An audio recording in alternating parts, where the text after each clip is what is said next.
ਬਹੁਤ ਹੀ ਸਤਿਕਾਰਯੋਗ ਗੁਰੂ ਰੂਪ ਗੁਰੂ ਸਵਾਰੇ ਖਾਲਸਾ ਜੀਓ। ਔਰ ਸਭ ਤੋਂ ਪਹਿਲਾਂ ਗੁਰੂ ਪਾਤਸ਼ਾਹ ਦੀ ਬਖਸ਼ਿਸ਼ ਪਵਿੱਤਰ ਫਤਿਹ ਬੁਲੰਦ ਕਰੀਏ। ਸਤਿਕਾਰ ਸਹਿਤ ਆਖਣਾ ਜੀ, ਵਾਹਿਗੁਰੂ ਜੀ ਕਾ ਖਾਲਸਾ, ਵਾਹਿਗੁਰੂ ਜੀ ਕੀ ਫਤਿਹ। ਬਹੁਤ ਹੀ ਸੰਵੇਦਨਸ਼ੀਲ ਮੁੱਦਾ ਮੈਂ ਇਸ ਕਰਕੇ ਕਹਿ ਰਿਹਾ ਕਿਉਂਕਿ ਇਹਦੇ ਨਾਲ ਸਮੁੱਚੀ ਕੌਮ ਦੀ ਜਿਹੜੀ ਮਾਨਸਿਕਤਾ ਹੈ ਉਹ ਕੁਛ ਧੜੇ ਬੰਦੀ ਦੇ ਵਿੱਚ ਵੰਡ ਦਾ ਸ਼ਿਕਾਰ ਹੁੰਦੀ ਜਾ ਰਹੀ ਹੈ। ਉਹ ਮੁੱਦਾ ਅਹਿਮ ਹੈ ਵੀਰ ਬਾਲ ਦਿਵਸ, ਜਿਸ ਨੂੰ ਕਿ ਕਹਿ ਸਕਦੇ ਹੋ ਕਿ ਬਾਲ ਦਿਵਸ ਦੇ ਰੂਪ ਦੇ ਵਿੱਚ ਮਨਾਉਣ ਦੇ ਵਾਸਤੇ ਕੇਂਦਰ ਦੀ ਹਕੂਮਤ ਦੇ ਵੱਲੋਂ ਜਿਹੜਾ ਉਹ ਸਰਕਾਰੀ ਗਜ਼ਟੀਅਰ ਦੇ ਵਿੱਚ ਬਕਾਇਦਾ ਤੌਰ 'ਤੇ ਇਸ ਨੂੰ ਨਾਮਜ਼ਦ ਕਰ ਦਿੱਤਾ ਗਿਆ। ਦਰਅਸਲ ਬਹੁਤ ਸਾਰੇ ਵੀਰਾਂ ਦੇ ਸੁਨੇਹੇ ਜਾਂ ਲਿਖਤੀ ਤੌਰ ਦੇ ਉੱਪਰ ਸੋਸ਼ਲ ਮੀਡੀਆ ਦੇ ਉੱਪਰ ਮੈਨੂੰ ਆਏ ਸੀ ਕਿ ਇਸ ਮੁੱਦੇ ਉੱਪਰ ਤੁਹਾਡੇ ਕੀ ਵਿਚਾਰ ਨੇ। ਬੇਸ਼ੱਕ ਮੁੱਦਾ ਬਹੁਤ ਸੰਜੀਦਾ ਹੈ ਔਰ ਬਿਲਕੁਲ ਮੈਂ ਇਹ ਵੀ ਨਹੀਂ ਕਹਿ ਸਕਦਾ ਕਿ ਮੇਰੇ ਸਾਰੇ ਵਿਚਾਰਾਂ ਦੇ ਨਾਲ ਤੁਸੀਂ ਸਹਿਮਤ ਹੋਵੋਗੇ, ਜਾਂ ਇਹ ਵੀ ਨਹੀਂ ਕਹਿ ਸਕਦਾ ਕਿ ਜਿਹੜੇ ਵਿਚਾਰ ਮੈਂ ਤੁਹਾਡੇ ਨਾਲ ਕਰ ਰਿਹਾ ਹਾਂ ਉਹ ਕਿਤੇ ਨਾ ਕਿਤੇ ਅੰਤਮ ਸੱਚ ਹੀ ਹੋਵੇਗਾ, ਕਿਉਂਕਿ ਬਹੁਤ ਕੁਛ ਅਜੇ ਭਵਿੱਖ ਦੇ ਗਰਭ ਦੇ ਵਿੱਚ ਹੋਵੇਗਾ। ਪਰ ਜਿਹੜਾ ਮੈਂ ਕਹਿ ਸਕਦਾ ਹਾਂ ਕਿ ਮੇਰੇ ਚਿੰਤਨ ਦਾ ਵਿਸ਼ਾ ਇਹ ਹੈ ਕਿ ਅਤੀਤ ਦੇ ਵਿੱਚ ਵਾਪਰੇ ਅਜਿਹੇ ਵਰਤਾਰਿਆਂ ਦਾ ਸੰਤਾਪ ਅਸੀਂ ਅਜੇ ਵੀ ਭੁਗਤ ਰਹੇ ਹਾਂ। ਸੋ ਇਹਦੇ ਵਿੱਚ ਕੋਈ ਸ਼ੱਕ ਨਹੀਂ ਕਿ ਇਸ ਬਹੁਤ ਹੀ ਸੰਵੇਦਨਸ਼ੀਲ ਮੁੱਦੇ ਨੂੰ ਲੈ ਕੇ ਸਾਡੀ ਸਹਿਮਤ ਤੇ ਅਸਹਿਮਤ ਵਰਗ ਦੇ ਵਿੱਚ, ਖਾਸ ਕਰਕੇ ਜਿਹੜਾ ਸਹਿਮਤ ਵਰਗ ਹੈ, ਜਿਹੜਾ ਕਿਤੇ ਨਾ ਕਿਤੇ ਕਿਸੇ ਰੂਪ ਦੇ ਵਿੱਚ ਇਸ ਗੱਲ ਦਾ ਸਵਾਗਤ ਕਰ ਰਿਹਾ ਹੈ। ਦੂਜੇ ਪਾਸੇ ਸਾਡਾ ਇੱਕ ਬਹੁ ਗਿਣਤੀ ਸਿੱਖਾਂ ਦਾ ਬੌਧਿਕ ਪੱਧਰ ਦੇ ਉੱਪਰ ਚੇਤਨ ਵਰਗ ਹੈ, ਜਿਹੜਾ ਅਤੀਤ ਦੇ ਵਿੱਚ ਜਿਹੜੇ ਇਵੇਂ ਦੇ ਵਰਤਾਰੇ ਵਾਪਰੇ ਸੀ ਤੇ ਜਿਹੜੇ ਉਹਨਾਂ ਦੇ ਨਤੀਜੇ ਲੰਬਾ ਸਮਾਂ ਜਿਹੜੇ ਨੇ ਉਹ ਸਿੱਖ ਕੌਮ ਨੂੰ ਭੁਗਤਣੇ ਪਏ, ਇੱਕ ਉਸ ਨਜ਼ਰੀਏ ਤੋਂ ਵੇਖ ਰਿਹਾ ਹੈ ਕਿ ਕਿਤੇ ਨਾ ਕਿਤੇ ਇਹ ਕੌਮ ਦੀ ਮਾਨਸਿਕਤਾ ਦੇ ਉੱਪਰ ਬੌਧਿਕ ਪੱਧਰ ਦੁਆਰਾ ਕੀਤਾ ਗਿਆ ਇੱਕ ਹਮਲਾ ਹੈ। ਦੂਸਰੇ ਪਾਸੇ ਇੱਕ ਉਹ ਪੱਖ ਹੈ ਜਿਹੜਾ ਕੇਵਲ ਤੇ ਕੇਵਲ ਇਸ ਨੂੰ ਰਾਜਨੀਤਿਕ ਨਜ਼ਰੀਏ ਤੋਂ ਵੇਖਣ ਦੇ ਵਾਸਤੇ, ਜਾਂ ਕਹਿ ਸਕਦੇ ਹੋ ਕਿ ਉਹ ਆਪਣੇ ਇੱਕ ਰਾਜਨੀਤਿਕ ਪ੍ਰਿਜ਼ਮ ਦੇ ਵਿੱਚੋਂ ਇਸ ਸਾਰੇ ਮਸਲੇ ਨੂੰ ਨਿਗਾਹ ਕੇ ਵੇਖ ਰਿਹਾ ਹੈ ਤੇ ਜਿਹੜੀਆਂ ਕਹਿ ਸਕਦੇ ਹੋ ਕਿ ਉਹਦੀਆਂ ਪ੍ਰਵਿਰਤੀਆਂ ਨੇ ਉਹ ਕੇਵਲ ਤੇ ਕੇਵਲ ਰਾਜਨੀਤਿਕ ਨੇ। ਉਹ ਰਾਜਨੀਤਿਕ ਪ੍ਰਵਿਰਤੀਆਂ ਕਿਸ ਤਰ੍ਹਾਂ ਦੀਆਂ ਨੇ ਉਸ ਤੀਜੀ ਧਿਰ ਦੀ ਗੱਲ ਮੈਂ ਅੱਗੇ ਕਰਾਂਗਾ, ਪਰ ਪਹਿਲਾਂ ਸਭ ਤੋਂ ਇੱਕ ਅਹਿਮ ਗੱਲ ਕਿ ਇੱਕ ਆਮ ਵਰਗ ਦੇ ਵਿੱਚ ਜਿੱਥੇ ਕਿਹਾ ਜਾ ਰਿਹਾ ਹੈ ਕਿ ਮੋਦੀ ਹਕੂਮਤ ਨੇ ਕਲਗੀਧਰ ਪਾਤਸ਼ਾਹ ਗੁਰੂ ਗੋਬਿੰਦ ਸਿੰਘ ਮਹਾਰਾਜ ਦੇ ਛੋਟੇ ਸਾਹਿਬਜ਼ਾਦਿਆਂ ਦੀ ਸ਼ਹਾਦਤ ਦੀ ਯਾਦ ਦੇ ਵਿੱਚ ਵੀਰ ਬਾਲ ਦਿਵਸ ਮਨਾਉਣ ਦਾ ਜਿਹੜਾ ਐਲਾਨ ਕੀਤਾ ਉਹ ਕੇਵਲ ਤੇ ਕੇਵਲ ਰਾਜਨੀਤੀ ਤੋਂ ਪ੍ਰੇਰਿਤ ਹੈ। ਹੁਣ ਇਹਦੇ ਰਾਜਨੀਤਿਕ ਤੋਂ ਪ੍ਰੇਰਕ ਪੱਖ, ਵੋਟ ਤੰਤਰ ਦਾ ਪੱਖ ਤੇ ਰਾਜਤੰਤਰ ਦਾ ਪੱਖ ਇਹ ਸਮਝਣ ਦੀ ਲੋੜ ਹੈ। ਜਦੋਂ ਅਸੀਂ ਇਸ ਨੂੰ ਸਿੱਧਾ ਵੋਟ ਤੰਤਰ ਦੇ ਨਾਲ ਜੋੜਦੇ ਹਾਂ ਤਾਂ ਸਾਡੀ ਮਾਨਸਿਕਤਾ ਦੇ ਵਿੱਚ ਆਉਂਦਾ ਹੈ ਕਿ ਪੰਜਾਬ ਦੇ ਵਿੱਚ ਵਿਧਾਨ ਸਭਾ ਚੋਣਾਂ ਆ ਰਹੀਆਂ ਨੇ ਤਾਂ ਕਿਤੇ ਨਾ ਕਿਤੇ ਪੰਜਾਬ ਦੇ ਵਿੱਚ ਜਿਹੜੀ ਭਾਜਪਾ ਪਾਰਟੀ ਹੈ, ਜਿਹਦਾ ਕਿ ਹੁਣ ਰਾਜਨੀਤਿਕ ਗੱਠਜੋੜ ਅਕਾਲੀ ਦਲ ਦੇ ਨਾਲੋਂ ਟੁੱਟ ਚੁੱਕਾ ਹੈ ਤੇ ਉਹ ਸਿੱਖਾਂ ਦੇ ਵਿੱਚ ਆਪਣਾ ਆਧਾਰ ਕਾਇਮ ਕਰਨ ਦੇ ਵਾਸਤੇ ਇਵੇਂ ਦੇ ਐਲਾਨ ਕਰ ਰਹੀ ਹੈ ਜਿਨ੍ਹਾਂ ਦੇ ਨਾਲ ਕਿਤੇ ਨਾ ਕਿਤੇ ਸਿੱਖ ਮਾਨਸਿਕਤਾ ਨੂੰ ਥੋੜ੍ਹੀ ਜਿਹੀ ਸੰਤੁਸ਼ਟੀ ਮਿਲ ਸਕੇ। ਪਰ ਮੈਨੂੰ ਤਾਂ ਲੱਗਦਾ ਹੈ ਕਿ ਕੇਵਲ ਤੇ ਕੇਵਲ ਇੱਕ ਕੋਰਾ ਵਹਿਮ ਹੈ, ਕਿਉਂਕਿ ਪੰਜਾਬ ਦੇ ਵਿੱਚ ਜੇਕਰ ਜਦੋਂ ਕਦੀ ਜਨਸੰਘ ਵੀ ਸੀ ਉਦੋਂ ਵੀ ਜੇਕਰ ਥੋੜ੍ਹੀ ਜਿਹੀ ਇਸ ਧਿਰ ਦੀ ਰਾਜਨੀਤਿਕ ਤੌਰ ਤੇ ਉੱਪਰ ਸਥਾਪਤੀ ਹੋਈ ਹੈ ਤੇ ਉਹ ਸਥਾਪਤੀ ਉਹਨਾਂ ਚਿਰ ਤੱਕ ਹੋਈ ਹੈ ਜਿੰਨਾ ਚਿਰ ਅਕਾਲੀ ਦਲ ਦੇ ਨਾਲ ਇਹਨਾਂ ਦਾ ਸਾਥ ਰਿਹਾ। ਬੇਸ਼ੱਕ ਸ਼ਹਿਰੀ ਵੋਟ ਬੈਂਕ ਦੇ ਵਿੱਚ ਇਹਦਾ ਥੋੜ੍ਹਾ ਜਿਹਾ ਕੁਛ ਪ੍ਰਤੀਸ਼ਤ, ਉਹ ਵੀ ਮੈਂ ਜੇਕਰ 1% ਤੋਂ ਘੱਟ ਗਿਣਾ ਤਾਂ ਅਸਰ ਹੋ ਸਕਦਾ ਹੈ, ਪਰ ਜੇਕਰ ਕਿਹਾ ਜਾਵੇ ਕਿ ਪੰਜਾਬ ਦੇ ਪੇਂਡੂ ਖੇਤਰ ਦੇ ਵਿੱਚ ਜਿੱਥੇ ਖਾਸ ਕਰਕੇ ਜਿਹੜਾ ਕਿਸਾਨ ਵਰਗ ਹੈ ਉਹ ਪਿਛਲੇ ਸਮੇਂ ਦੇ ਵਿੱਚ ਹੀ ਜਿਸ ਤਰ੍ਹਾਂ ਦੇ ਨਾਲ ਇੱਕ ਲੰਬੇ ਸੰਘਰਸ਼ ਦੇ ਵਿੱਚੋਂ ਸਮੁੱਚੀ ਕਿਸਾਨੀ ਨੂੰ ਲੰਘਣਾ ਪਿਆ ਤੇ ਜਿਸ ਤਰ੍ਹਾਂ ਦੇ ਨਾਲ ਦਿੱਲੀ ਦੇ ਵਿੱਚ ਬਾਰਡਰਾਂ ਦੇ ਉੱਪਰ ਕਿਸਾਨਾਂ ਨੂੰ ਆਪਣੀਆਂ ਜਾਨਾਂ ਗਵਾਉਣੀਆਂ ਪਈਆਂ, ਜਾਂ ਫਿਰ ਜਿਸ ਤਰ੍ਹਾਂ ਦਾ ਇੱਕ ਸਰੀਰਕ ਤੇ ਮਾਨਸਿਕ ਤਸ਼ੱਦਦ ਜਿਹੜਾ ਸੀ ਉਹਨਾਂ ਨੂੰ ਝੱਲਣਾ ਪਿਆ, ਉਹਨਾਂ ਨੂੰ ਲੈ ਕੇ ਜਿਹੜੀ ਨਿਰਾਸ਼ਤਾ ਹੈ ਉਹ ਇਸ ਐਲਾਨ ਦੇ ਨਾਲ ਸੰਤੁਸ਼ਟ ਹੋਣ ਵਾਲੀ ਜਿਹੜੀ ਹੈ ਉਹ ਮਾਨਸਿਕਤਾ ਜਾਂ ਉਹਨਾਂ ਦੀ ਉਹ ਅਵਸਥਾ ਨਹੀਂ ਹੈ। ਦੂਸਰੀ ਗੱਲ ਕਿ ਜਿਹੜੇ ਪੰਜਾਬ ਤੋਂ ਬਾਹਰਲੇ ਸੂਬਿਆਂ ਦੇ ਵਿੱਚ ਵਿਧਾਨ ਸਭਾਵਾਂ ਦੀਆਂ ਵੋਟਾਂ ਪੈ ਰਹੀਆਂ ਨੇ ਉਹਨਾਂ ਦੇ ਵਿੱਚ ਜਿਹੜਾ ਸਿੱਖਾਂ ਦਾ ਵੋਟ ਪ੍ਰਤੀਸ਼ਤ ਹੈ ਉਹ ਬਹੁਤ ਜ਼ਿਆਦਾ ਘੱਟ ਹੈ। ਕਹਿਣ ਤੋਂ ਭਾਵ ਹੈ ਕਿ ਇੱਕ ਬਹੁਤ ਛੋਟੇ ਵੋਟ ਪ੍ਰਤੀਸ਼ਤ ਨੂੰ ਸੰਤੁਸ਼ਟ ਕਰਨ ਦੇ ਨਾਲ ਇਹ ਨਹੀਂ ਕਿਹਾ ਜਾ ਸਕਦਾ ਕਿ ਉਹਨਾਂ ਸੂਬਿਆਂ ਦੇ ਵਿੱਚ ਭਾਜਪਾ ਜਾਂ ਭਾਜਪਾ ਦੇ ਨਾਲ ਸੰਬੰਧਿਤ ਜਿਹੜੇ ਗੱਠਜੋੜ ਨੇ ਉਹਨਾਂ ਦੀ ਸਰਕਾਰ ਬਣਨ ਦੇ ਉੱਪਰ ਕੋਈ ਅਸਰ ਪਵੇਗਾ। ਸੋ ਜੇਕਰ ਅਸੀਂ ਕੇਵਲ ਤੇ ਕੇਵਲ ਅਸੀਂ ਇਸ ਨੂੰ ਅੱਜ ਦੀ ਵੋਟ ਰਾਜਨੀਤੀ ਨਾਲ ਜੋੜ ਕੇ ਵੇਖੀਏ ਤਾਂ ਮੇਰੇ ਖਿਆਲ ਦੇ ਨਾਲ ਇਹਦੇ ਵਿੱਚ ਇਹੋ ਜਿਹੀ ਕੋਈ ਸੰਭਾਵਨਾ ਨਹੀਂ ਹੈ ਕਿ ਇਹਦੇ ਨਾਲ ਵੋਟ ਬੈਂਕ ਦੇ ਉੱਪਰ ਕੋਈ ਬਹੁਤ ਸਾਰਾ ਜਾਂ ਕੋਈ ਵੱਡਾ ਅਸਰ ਪਵੇਗਾ। ਮੈਂ ਤੇ ਅਕਸਰ ਇਹ ਵੀ ਕਹਿ ਸਕਦਾ ਤੁਹਾਡੇ ਸਾਹਮਣੇ ਕਿ ਜੇਕਰ ਸਮੁੱਚੀ ਪੰਜਾਬੀਅਤ ਦੀ ਸੰਗਠਿਤ ਵੋਟ ਜੇਕਰ ਅਸੀਂ ਵਿਧਾਨ ਸਭਾ ਨੂੰ ਛੱਡ ਦਈਏ ਤਾਂ ਜੇਕਰ ਸਮੁੱਚੀ ਸਿੱਖ ਜਾਂ ਸਮੁੱਚੀ ਪੰਜਾਬੀਅਤ ਦੀ ਪੰਜਾਬ ਤੋਂ ਬਾਹਰ ਵਾਲੀ ਵੀ ਜਿਹੜੀ ਸੰਗਠਿਤ ਵੋਟ ਹੈ ਜੇਕਰ ਉਹ ਵੀ ਇੱਕੋ ਧਿਰ ਨੂੰ ਪੈ ਜਾਵੇ ਤੇ ਅਸੀਂ 13 ਪੰਜਾਬ ਦੇ ਵਿੱਚੋਂ ਜਾਂ ਬਾਹਰੋਂ ਕਿਸੇ ਸੂਬਿਆਂ ਦੇ ਵਿੱਚੋਂ 2-4 ਹੋਰ ਜਿਹੜੇ ਨੇ ਮੈਂਬਰ ਪਾਰਲੀਮੈਂਟ ਲੈ ਵੀ ਜਾਈਏ ਤਾਂ ਉਹਦੇ ਨਾਲ ਵੀ ਪਾਰਲੀਮੈਂਟ ਦੇ ਵਿੱਚ ਕੋਈ ਸਾਡੇ ਕੋਲ ਬਹੁਤ ਹੀ ਤਾਕਤ ਜਿਹੜੀ ਉਹ ਹੱਥ ਦੇ ਵਿੱਚ ਨਹੀਂ ਆਉਂਦੀ। ਕੇਵਲ ਤੇ ਕੇਵਲ ਸਾਡੇ ਕੋਲ ਕਿਸੇ ਵੀ ਮੁੱਦੇ ਦੇ ਉੱਪਰ ਰੋਸ ਜਤਾਉਣ ਦਾ ਜਾਂ ਵਾਕਆਊਟ ਕਰਨ ਦਾ ਜਿਹੜਾ ਹੱਕ ਹੈ ਉਹ ਜ਼ਰੂਰ ਰਹਿ ਜਾਂਦਾ ਹੈ। ਇਹਦੇ ਤੋਂ ਵੱਧ ਸਾਡੀ ਜਿੰਨੀ ਕੁ ਗਿਣਤੀ ਹੈ, ਕਿਉਂਕਿ ਅਕਸਰ ਜਦੋਂ ਅਸੀਂ ਵੋਟ ਤੰਤਰ ਦੀ ਗੱਲ ਕਰਦੇ ਹਾਂ ਤਾਂ ਸ਼ਾਇਰ ਮਸ਼ਰਕ ਡਾਕਟਰ ਅਲਾਮਾ ਇਕਬਾਲ ਦੀ ਉਹ ਗੱਲ ਬੜੀ ਅਹਿਮ ਹੈ ਕਿ ਜਮਹੂਰੀਅਤ ਇੱਕ ਤਰਜੇ हुकूमत है जिसमें सिरों को गिना जाता है तोला नहीं जाता। ਸੋ ਜਦੋਂ ਜਿਹੜੀ ਹਕੂਮਤ ਦਾ ਆਧਾਰ ਸਿਰਾਂ ਦੀ ਗਿਣਤੀ ਦੇ ਉੱਪਰ ਹੋਵੇ ਤਾਂ ਹਮੇਸ਼ਾ ਉਸ ਧਿਰ ਨੂੰ ਜ਼ਿਆਦਾ ਨੁਮਾਇੰਦਗੀ ਦਿੱਤੀ ਜਾਂਦੀ ਹੈ ਜਿਸ ਧਿਰ ਦੀਆਂ ਵੋਟਾਂ ਦੀ ਗਿਣਤੀ ਜ਼ਿਆਦਾ ਹੁੰਦੀ ਹੈ। ਪਰ ਜਿਹੜੀ ਰਾਜ ਸੱਤਾ ਹੁੰਦੀ ਹੈ ਉਹ ਉਸ ਗਿਣਤੀ ਨੂੰ ਵੀ ਕਿਸ ਤਰ੍ਹਾਂ ਦੇ ਨਾਲ ਆਪਣੀ ਰਾਜ ਸੱਤਾ ਦੇ ਰਾਹ ਦੇ ਵਿੱਚ ਕਿਸੇ ਵੀ ਤਰ੍ਹਾਂ ਦੀ ਔਕੜ ਬਣਨ ਤੋਂ ਰੋਕਣਾ, ਉਹ ਵੀ ਰਾਜ ਸੱਤਾ ਦੇ ਕੋਲ ਇੱਕ ਬਹੁਤ ਵੱਡਾ ਹਥਿਆਰ ਹੁੰਦਾ। ਹੁਣ ਜੇ ਮੈਂ ਤੁਹਾਡੇ ਨਾਲ ਇੱਕ ਉਦਾਹਰਨ ਸਾਂਝੀ ਕਰਾਂ ਤਾਂ ਇਸ ਦੇਸ਼ ਦੇ ਵਿੱਚ ਤਕਰੀਬਨ 18% ਤੋਂ ਵੱਧ ਮੁਸਲਮਾਨ ਵੋਟ ਹੈ, ਪਰ ਉਹਨਾਂ ਦੇ ਜਿਹੜੇ ਕਹਿ ਸਕਦੇ ਹੋ ਕਿ ਵਿਧਾਨ ਸਭਾ ਜਾਂ ਉਹਨਾਂ ਦੇ ਜਿਹੜੇ ਪਾਰਲੀਮੈਂਟ ਹਲਕੇ ਨੇ ਉਹਨਾਂ ਦੀ ਵੰਡ ਹੀ ਇਸ ਤਰੀਕੇ ਦੇ ਨਾਲ ਭੂਗੋਲਿਕ ਪੱਧਰ ਦੇ ਉੱਪਰ ਕੀਤੀ ਹੋਈ ਹੈ ਕਿ ਕਦੀ ਵੀ ਤੁਸੀਂ ਇਹ ਨਹੀਂ ਵੇਖੋਗੇ ਕਿ ਇੰਨੇ ਪ੍ਰਤੀਸ਼ਤ ਵੋਟ ਹੋਣ ਦੇ ਬਾਵਜੂਦ ਕਦੀ ਮੁਸਲਮਾਨਾਂ ਦੇ 18 ਜਾਂ 17 ਜਾਂ 15% ਜਿਹੜੇ ਨੇ ਉਹ ਮੈਂਬਰ ਪਾਰਲੀਮੈਂਟ ਬਣ ਕੇ ਪਾਰਲੀਮੈਂਟ ਦੇ ਵਿੱਚ ਪਹੁੰਚੇ ਹੋਣ। ਸੋ ਰਾਜ ਸੱਤਾ ਦੇ ਕੋਲ ਬਹੁਤ ਕੁਝ ਹੁੰਦਾ ਹੈ ਜਿਹਦੇ ਵਿੱਚ ਬਿਊਰੋਕ੍ਰੇਸੀ ਵੀ ਆ ਜਾਂਦੀ ਹੈ, ਜਿਹਦੇ ਵਿੱਚ ਸੱਤਾ ਦੇ ਉੱਪਰ ਕਾਬਜ ਸਿਆਸੀ ਧਿਰ ਵੀ ਆ ਜਾਂਦੀ ਹੈ। ਹੁਣ ਜਦੋਂ ਅਸੀਂ ਇਹ ਕਰਦੇ ਹਾਂ ਕਿ ਜਿਹੜਾ ਪੰਜਾਬ ਹੈ ਜਦੋਂ ਇਹਨੂੰ ਕੇਂਦਰ ਦੀ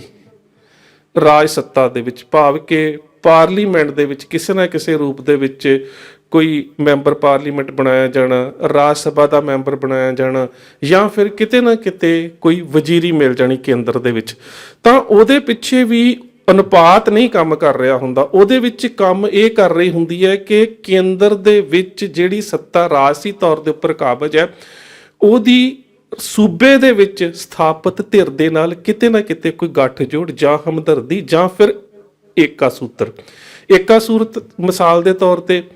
ਕੇਂਦਰ ਦੇ ਵਿੱਚ ਵੀ ਕਾਂਗਰਸ ਸਰਕਾਰ ਹੋਵੇ ਤੇ ਪੰਜਾਬ ਦੇ ਵਿੱਚ ਵੀ ਕਾਂਗਰਸ ਸਰਕਾਰ ਹੋਵੇ ਤਾਂ ਕਿਤੇ ਨਾ ਕਿਤੇ ਕਿਸੇ ਨੂੰ ਕੇਂਦਰੀ ਵਜ਼ੀਰ ਜਿਹੜਾ ਉਹ ਲਿਆ ਜਾ ਸਕਦਾ ਹੈ। ਇਸੇ ਤਰ੍ਹਾਂ ਦੇ ਨਾਲ ਜਦੋਂ ਕੇਂਦਰ ਦੇ ਵਿੱਚ ਭਾਜਪਾ ਸਰਕਾਰ ਸੀ ਤੇ ਪੰਜਾਬ ਦੇ ਵਿੱਚ ਵੀ ਭਾਜਪਾ ਸਰਕਾਰ ਸੀ ਤਾਂ ਉਦੋਂ ਕੁਝ ਜਿਹੜੇ ਸੀਗੇ ਪੰਜਾਬ ਤੋਂ ਕੇਂਦਰੀ ਮੰਤਰੀ ਲਏ ਗਏ। ਉਸ ਤੋਂ ਬਾਅਦ ਅਗਲੀ ਗੱਲ ਆ ਜਾਂਦੀ ਹੈ ਏਕਾ ਸੂਤਰ ਚ ਇਹ ਹੁੰਦਾ ਹੈ ਕਿ ਜਦੋਂ ਤੱਕ ਭਾਜਪਾ ਤੇ ਅਕਾਲੀ ਦਲ ਦਾ ਗੱਠਜੋੜ ਸੀ ਉਸ ਗੱਠਜੋੜ ਦੇ ਦੌਰਾਨ ਜਦੋਂ ਕੇਂਦਰ ਦੇ ਵਿੱਚ ਉਹਨਾਂ ਦੀ ਹਮ ਖਿਆਲ ਜਾਂ ਉਹਨਾਂ ਦੇ ਗੱਠਜੋੜ ਵਾਲੀ ਰਾਜਸੀ ਪਾਰਟੀ ਭਾਜਪਾ ਸੱਤਾ ਦੇ ਉੱਪਰ ਬਰਾਜਮਾਨ ਹੁੰਦੀ ਹੈ ਤੇ ਉਹ ਆਪਣੇ ਇੱਕ ਗੱਠਜੋੜ ਦਾ ਕਹਿ ਸਕਦੇ ਹੋ ਕਿ ਉਸ ਬੰਧਨ ਨੂੰ ਨਿਭਾਉਣ ਦੇ ਵਾਸਤੇ ਪੰਜਾਬ ਦੇ ਵਿੱਚੋਂ ਜਿਹੜੀ ਆ ਉਹ ਕੇਂਦਰੀ ਮੰਤਰੀ ਮੰਡਲ ਦੇ ਵਿੱਚ 1 ਜਾਂ 2 ਵਜ਼ੀਰੀਆਂ ਦੇ ਅਹੁਦੇ ਜਿਹੜੇ ਉਹ ਦਿੰਦੀ ਹੈ। ਸੋ ਇਹ ਸਭ ਤੋਂ ਵੱਡੀ ਗੱਲ ਅਹਿਮ ਵੇਖਣ ਵਾਲੀ ਗੱਲ ਇਹ ਹੈ ਕਿ ਜਿੰਨੀ ਕੁ ਸਾਡੀ ਗਿਣਤੀ ਆ ਔਰ ਜਿਹੜੀ ਲਗਾਤਾਰ ਪ੍ਰਵਾਸ ਤੇ ਪਰਿਵਾਰ ਨਿਯੋਜਨ ਦੇ ਉੱਪਰ ਬਹੁਤ ਜ਼ਿਆਦਾ ਅਸਰ ਕਰਨ ਦੇ ਨਾਲ ਜਿਹੜੀ ਲਗਾਤਾਰ ਘਟਦੀ ਜਾ ਰਹੀ ਹੈ। ਸੋ ਜੇਕਰ ਸੱਤਾ ਕਾਇਮੀ ਦੇ ਵਿੱਚ ਵੋਟ ਪ੍ਰਤੀਸ਼ਤ ਦਾ ਤੁਹਾਡੇ ਕੋਲ ਬਹੁਤਾ ਅਧਿਕਾਰ ਨਹੀਂ ਹੈ ਤਾਂ ਘੱਟੋ ਘੱਟ ਜਿਹੜੀ ਵੋਟ ਪ੍ਰਤੀਸ਼ਤ ਵਾਲੇ ਲੋਕ ਨੇ ਉਹਨਾਂ ਦੀਆਂ ਸਰਕਾਰਾਂ ਨੂੰ ਬਹੁਤੀ ਲੋੜ ਨਹੀਂ ਹੁੰਦੀ। ਪਰ ਇਹਦੇ ਬਾਵਜੂਦ ਵੀ ਜੇ ਇਹ ਐਲਾਨ ਕੀਤਾ ਜਾ ਰਿਹਾ ਤਾਂ ਸਰਕਾਰ ਦੇ ਇਸ ਫੈਸਲੇ ਪ੍ਰਤੀ ਸਾਨੂੰ ਬਹੁਤ ਹੀ ਸੰਜੀਦਗੀ ਦੇ ਨਾਲ ਵਿਚਾਰਨ ਦੀ ਲੋੜ ਹੈ। ਕੁਝ ਕਾਰਨ ਤੇ ਨੇ ਜਿਨ੍ਹਾਂ ਕਾਰਨਾਂ ਦੇ ਕਰਕੇ ਕਿਤੇ ਨਾ ਕਿਤੇ ਇਹ ਫੈਸਲਾ ਲਿਆ ਗਿਆ, ਖਾਸ ਕਰਕੇ ਉਹਨਾਂ ਸਮਿਆਂ ਦੇ ਵਿੱਚ ਜਦੋਂ ਪੰਜਾਬ ਤੇ ਕੇਂਦਰ ਦੀ ਆਪਸ ਦੇ ਵਿੱਚ ਕਹਿ ਸਕਦੇ ਹੋ ਕਿ 36 ਦਾ ਅੰਕੜਾ ਜਿਹੜਾ ਉਹ ਬਣਿਆ ਹੋਵੇ। ਹੁਣ ਜਦੋਂ ਤੁਸੀਂ ਇਹਨਾਂ ਕਹਿ ਸਕਦੇ ਹੋ ਕਿ ਵੱਡੇ ਕਾਰਨਾਂ ਦੇ ਰੂਪ ਦੇ ਵਿੱਚ ਜਦੋਂ ਤੁਸੀਂ ਸੰਜੀਦਗੀ ਦੇ ਨਾਲ ਇਸ ਵਰਤਾਰੇ ਦਾ ਅਧਿਐਨ ਕਰਦੇ ਹੋ, ਅਜੇ ਮੈਂ ਆਪਣੇ ਅਹਿਮ ਮੁੱਦੇ ਦੇ ਉੱਪਰ ਨਹੀਂ ਆਇਆ ਕਿ ਅਸੀਂ ਬਾਲ ਵੀਰ ਦਿਵਸ ਦਾ ਵਿਰੋਧ ਕਿਉਂ ਕਰਦੇ ਹਾਂ, ਸਾਡੇ ਕਿਹੜੇ ਸ਼ੰਕੇ ਨੇ, ਸਾਨੂੰ ਕਿਹੜੀਆਂ ਸੰਭਾਵਨਾਵਾਂ ਤੋਂ ਡਰ ਆਉਂਦਾ ਹੈ, ਅਤੀਤ ਦੇ ਵਿੱਚ ਜਿਹੜੇ ਵਰਤਾਰੇ ਵਾਪਰੇ ਨੇ ਉਹਨਾਂ ਦਾ ਸਾਨੂੰ ਕਿਸ ਤਰ੍ਹਾਂ ਦੇ ਨਾਲ ਸੰਤਾਪ ਜਿਹੜਾ ਉਹ ਭੋਗਣਾ ਪਿਆ, ਇਤਿਹਾਸਕਾਰੀ ਜਿਹੜੀ ਹੈ ਉਹਦੀ ਮਿਸ ਇੰਟਰਪ੍ਰੀਟੇਸ਼ਨ ਜਿਹੜੀ ਹੈ ਉਹ ਕਿਸ ਤਰ੍ਹਾਂ ਕੀਤੀ ਗਈ ਹੈ ਤੇ ਕਿਸ ਤਰ੍ਹਾਂ ਦੇ ਨਾਲ ਸਾਡੇ ਇਤਿਹਾਸ ਦੇ ਨਾਇਕਾਂ ਦਾ ਜਿਹੜਾ ਹਿੰਦੂਕਰਨ ਕੀਤਾ ਗਿਆ। ਸੋ ਉਹ ਮਸਲੇ ਅਜੇ ਵੱਖਰੇ ਨੇ, ਅਜੇ ਤਾਂ ਪਹਿਲਾਂ ਇਸ ਮਸਲੇ ਦੇ ਉੱਪਰ ਗਹਿਰ ਚਿੰਤਨ ਕਰਨ ਦੀ ਲੋੜ ਹੈ ਕਿ ਇਹ ਕਿਉਂ। ਹੁਣ ਜਦੋਂ ਅਸੀਂ ਅੰਤਰਰਾਸ਼ਟਰੀ ਪੱਧਰ ਦੇ ਉੱਪਰ ਵੱਡੀਆਂ ਸ਼ਕਤੀਆਂ ਦਾ ਧਰੁਵੀਕਰਨ ਵੇਖ ਰਹੇ ਹਾਂ, ਖਾਸ ਕਰਕੇ ਆਪਣੇ ਗਵਾਂਢੀ ਦੇਸ਼ਾਂ ਦੇ ਵਿੱਚ, ਉਹ ਚਾਹੇ ਪਾਕਿਸਤਾਨ ਦਾ, ਚੀਨ ਦਾ, ਰੂਸ ਦਾ, ਈਰਾਨ ਦਾ ਜਾਂ ਫਿਰ ਫਲਸਤੀਨ ਦਾ ਜਿਹੜਾ ਇਸ ਤਰ੍ਹਾਂ ਦਾ ਧਰੁਵੀਕਰਨ ਹੋਵੇ, ਤੇ ਜਦੋਂ ਜਿਹੜੇ ਗੱਠਜੋੜ ਦੇ ਨਾਲ ਕਿਸੇ ਸਮੇਂ ਜਿਹੜਾ ਉਹ ਭਾਰਤ ਜੁੜਿਆ ਹੋਇਆ ਸੀ ਤੇ ਉਸ ਗੱਠਜੋੜ ਦਾ ਵੱਡਾ ਨੁਮਾਇੰਦਾ ਜਿਹੜਾ ਅਮਰੀਕਾ ਹੈ ਉਹ ਅਫਗਾਨਿਸਤਾਨ ਦੇ ਵਿੱਚੋਂ ਵਾਪਸ ਚਲਾ ਜਾਏ ਤੇ ਅਫਗਾਨਿਸਤਾਨ ਦੇ ਵਿੱਚ ਉਹ ਹਕੂਮਤ ਆ ਜਾਵੇ ਜਿਹੜੀ ਪਹਿਲਾਂ ਹੀ ਕਹਿ ਸਕਦੇ ਹੋ ਕਿ ਜਿਹੜਾ ਇਹ ਦੇਸ਼ ਵਿਰੋਧੀ, ਜਿਹਨੂੰ ਭਾਰਤ ਵਿਰੋਧੀ ਗੱਠਜੋੜ ਕਿਹਾ ਜਾਂਦਾ ਹੈ, ਉਹਦੇ ਨਾਲ ਇੱਕਮਿਕ ਹੋਵੇ, ਤਾਂ ਕਿਤੇ ਨਾ ਕਿਤੇ ਫਿਰ ਸਰਹੱਦੀ ਸੂਬਿਆਂ ਦੇ ਉੱਪਰ ਵਸਣ ਵਾਲੀਆਂ ਜਿਹੜੀਆਂ ਕੌਮਾਂ ਨੇ, ਖਾਸ ਕਰਕੇ ਸਿੱਖਾਂ ਵਰਗੀ ਕੌਮ ਜਿਹੜੀ ਅੰਨ ਦੇ ਨਾਲ ਢਿੱਡ ਵੀ ਭਰਦੀ ਹੈ ਤੇ ਜਿਹੜੀ ਰੱਖਿਆ ਦੇ ਵਾਸਤੇ ਬਾਰਡਰਾਂ ਦੇ ਉੱਪਰ ਵੀ ਮਰਦੀ ਹੈ, ਤਾਂ ਉਦੋਂ ਉਸ ਕੌਮੀ ਦੀ ਅਹਿਮੀਅਤ ਜਿਹੜੀ ਹੈ ਨਾ, ਅਜਿਹੇ ਜਿਹੜੇ ਬਹੁ ਕਹਿ ਸਕਦੇ ਹੋ ਕਿ ਰਾਸ਼ਟਰਾਂ ਦੇ ਜਾਂ ਅੰਤਰੀ ਰਾਸ਼ਟਰੀ ਪੱਧਰ ਦੇ ਉੱਪਰ ਪੈਦਾ ਹੋ ਰਹੇ ਹੁੰਦੇ ਜਿਹੜੇ ਧਰੁਵੀਕਰਨ ਹੁੰਦੇ ਨੇ, ਜਿਹੜੀ ਪੋਲਰਾਈਜੇਸ਼ਨ ਹੁੰਦੀ ਹੈ, ਉਹਦੇ ਵਿੱਚ ਕਿਤੇ ਨਾ ਕਿਤੇ ਅਜਿਹੀਆਂ ਕੌਮਾਂ ਨੂੰ ਸੰਤੁਸ਼ਟ ਕਰਨਾ ਰਾਜ ਸੱਤਾ ਦਾ ਜਿਹੜਾ ਇੱਕ ਮਜਬੂਰੀ ਬਣ ਜਾਂਦੀ ਹੈ। ਦੂਸਰੀ ਗੱਲ ਹੈ ਕਿ ਵਿਦੇਸ਼ੀ ਸਿੱਖਾਂ ਦੀ ਸਥਿਤੀ ਜਿਹੜੀ ਹੈ ਉਹ ਜਿਸ ਤਰ੍ਹਾਂ ਦੇ ਨਾਲ ਮਜ਼ਬੂਤ ਹੁੰਦੀ ਜਾ ਰਹੀ ਹੈ, ਚਾਹੇ ਸਵੈ ਨਿਰਣੇ ਦੀ ਗੱਲ ਆਉਂਦੀ ਹੈ ਜਾਂ ਫਿਰ ਜਿਹੜੀਆਂ ਸਾਡੀਆਂ ਸੌਫਟ ਪਾਵਰ ਨੇ, ਸਾਡੇ ਅੰਤਰ ਵਿਰੋਧ ਹੋ ਸਕਦੇ ਹਨ ਉਹਨਾਂ ਦੇ ਨਾਲ, ਪਰ ਜਿਹੜੀਆਂ ਸਾਡੀਆਂ ਸੌਫਟ ਪਾਵਰ ਨੇ, ਜਿਹੜੀਆਂ ਸਾਡੀਆਂ ਵੱਡੇ ਪੱਧਰ ਦੀਆਂ ਉਹ ਜਥੇਬੰਦੀਆਂ ਨੇ ਜਿਨ੍ਹਾਂ ਨੇ ਸਮਾਜ ਸੇਵਾ ਦੇ ਕਰਕੇ ਕਿਤੇ ਨਾ ਕਿਤੇ ਕਿਸੇ ਨਾ ਕਿਸੇ ਰੂਪ ਦੇ ਵਿੱਚ ਅੰਤਰਰਾਸ਼ਟਰੀ ਪੱਧਰ ਦੇ ਉੱਪਰ ਆਪਣਾ ਐਸਰਾ ਨਾਮਣਾ ਕਾਇਮ ਕਰ ਲਿਆ ਕਿ ਹੁਣ ਸਿੱਖ ਵਿਰੋਧੀ ਕਿਸੇ ਵੀ ਕਾਰਜ ਕਰਨ ਤੋਂ ਪਹਿਲਾਂ ਸਟੇਟ ਨੂੰ ਸੋਚਣਾ ਪੈਂਦਾ। ਕਿਸਾਨ ਮੋਰਚੇ ਦੇ ਵਿੱਚ ਇਸ ਦਾ ਇੱਕ ਪ੍ਰਤੱਖ ਜਿਹੜਾ ਅਸਰ ਤੇ ਰੂਪ ਜਿਹੜਾ ਉਹ ਵੇਖਣ ਦੇ ਵਿੱਚ ਆਇਆ ਕਿ ਇਹ ਕਿਸਾਨ ਮੋਰਚਾ ਜਿਹਦੇ ਵਿੱਚ ਨੁਮਾਇੰਦਾ ਕਰਨ ਵਾਲੀਆਂ ਜਿਹੜੀਆਂ ਜਥੇਬੰਦੀਆਂ ਨੇ ਉਹ ਬੇਸ਼ੱਕ ਲੈਫਟਿਸਟ ਆਈਡੀਓਲੋਜੀ ਵਾਲੀਆਂ ਸੀਗੀਆਂ, ਤੇ ਉਹ ਲੈਫਟਿਸਟ ਆਈਡੀਓਲੋਜੀ ਜਿਹੜੀ ਸ਼ੁਰੂ ਤੋਂ ਲੈ ਕੇ ਸੰਗਤ ਦੇ ਉੱਪਰ, ਪੰਗਤ ਦੇ ਉੱਪਰ, ਗੁਰਧਾਮਾਂ ਦੇ ਉੱਪਰ, ਸਾਂਝੀਵਾਲਤਾ ਦੇ ਉੱਪਰ ਜਾਂ ਫਿਰ ਕਹਿ ਸਕਦੇ ਹੋ ਕਿ ਸਿੱਖਾਂ ਦੀਆਂ ਧਾਰਮਿਕ ਮਾਨਤਾਵਾਂ ਦੇ ਉੱਪਰ ਹਮੇਸ਼ਾ ਹੀ ਕਿੰਤੂ ਕਰਦੀ ਰਹੀ, ਸਵਾਲੀਆ ਚਿੰਨ੍ਹ ਲਵਾਉਂਦੀ ਰਹੀ ਹੈ, ਕਿਤੇ ਨਾ ਕਿਤੇ ਭੱਦੀਆਂ ਟਿੱਪਣੀਆਂ ਕੀਤੀਆਂ ਜਾਂਦੀਆਂ ਰਹੀਆਂ ਨੇ। ਪਰ ਜੇਕਰ ਉਹ ਲੈਫਟਿਸਟ ਆਈਡੀਓਲੋਜੀ ਵੀ ਇੰਨਾ ਲੰਬਾ ਸਮਾਂ ਉਸ ਮੋਰਚੇ ਦਾ ਹਿੱਸਾ ਬਣੀ ਰਹੀ ਤਾਂ ਉਹਦੇ ਵਿੱਚ ਇੱਕ ਬਹੁਤ ਵੱਡਾ ਹਿੱਸਾ ਸੀ ਸਾਡੀਆਂ ਅਜਿਹੀਆਂ ਧਾਰਮਿਕ ਸੰਪਰਦਾਇ ਜਾਂ ਫਿਰ ਸਾਡੀਆਂ NGOs ਤੇ ਜਾਂ ਵਿਦੇਸ਼ਾਂ ਦੇ ਵਿੱਚ ਸਿੱਖਾਂ ਨੇ ਕਿਸੇ ਨਾ ਕਿਸੇ ਰੂਪ ਦੇ ਵਿੱਚ ਜਿਹੜਾ ਆਪਣੇ ਆਪ ਨੂੰ ਇੱਕ ਸੰਗਠਿਤ ਰੂਪ ਦੇ ਵਿੱਚ ਕਾਇਮ ਕੀਤਾ ਹੋਇਆ। ਸੋ ਦੂਸਰੇ ਪਾਸੇ ਇਹ ਕੁਝ ਪੱਖ ਨੇ ਜਿਹੜੇ ਅੰਤਰਰਾਸ਼ਟਰੀ ਪੱਧਰ ਨੇ, ਇਹਦੇ ਨਾਲ ਨਾਲ ਕੁਝ ਚੁਣੌਤੀਆਂ ਜਿਹੜੀਆਂ ਨੇ ਉਹ ਰਾਜ ਸੱਤਾ ਨੂੰ ਇਸ ਦੇਸ਼ ਦੇ ਅੰਦਰ ਵੀ ਨੇ। ਮਿਸਾਲ ਦੇ ਤੌਰ ਦੇ ਉੱਪਰ ਈਸਾਈਆਂ ਦੀ ਤੇ ਮੁਸਲਮਾਨਾਂ ਦੀ ਲਗਾਤਾਰ ਵੱਧ ਰਹੀ ਜਿਹੜੀ ਗਿਣਤੀ, ਇਸੇ ਤਰ੍ਹਾਂ ਦੇ ਨਾਲ ਉਹਨਾਂ ਦੇ ਅੰਦਰ ਅੰਤਰਵਿਆਹ ਜਿਹੜੇ ਨੇ ਉਹਨਾਂ ਦੀ ਗਿਣਤੀ ਲਗਾਤਾਰ ਜਿਹੜੀ ਹੈ ਉਹ ਵੱਧਦੀ ਜਾ ਰਹੀ ਹੈ। ਤੇ ਜਿਹੜਾ ਰਾਈਟ ਵਿੰਗ ਆਈਡੀਓਲੋਜੀ ਹੈ, ਖਾਸ ਕਰਕੇ ਜਿਹਨੂੰ ਤੁਸੀਂ ਸਵਰਨ ਹਿੰਦੂਵਾਦ ਦੇ ਰੂਪ 'ਚ ਜਾਣਦੇ ਹੋ, ਉਹ ਜਿਹੜਾ ਸਵਰਨ ਹਿੰਦੂਵਾਦ ਹੈ ਉਹ ਇਹ ਨਹੀਂ ਚਾਹੁੰਦਾ ਕਿ ਉਹਦੇ ਜਿਹੜੀ ਅਗਲੀ ਪੀੜ੍ਹੀ ਜਾਂ ਜਿਹੜਾ ਉਹਦਾ ਭਵਿੱਖ ਆ ਉਹ ਈਸਾਈ ਮਤ ਵੱਲ ਜਾਂ ਮੁਸਲਮਾਨ ਮਤ ਵੱਲ ਜਿਹੜਾ ਉਹ ਖਿੱਚਿਆ ਜਾਵੇ। ਸ਼ਾਇਦ ਤੁਹਾਨੂੰ ਯਾਦ ਹੋਵੇ ਸਾਵਰਕਰ ਦੀ ਇੱਕ ਕਿਤਾਬ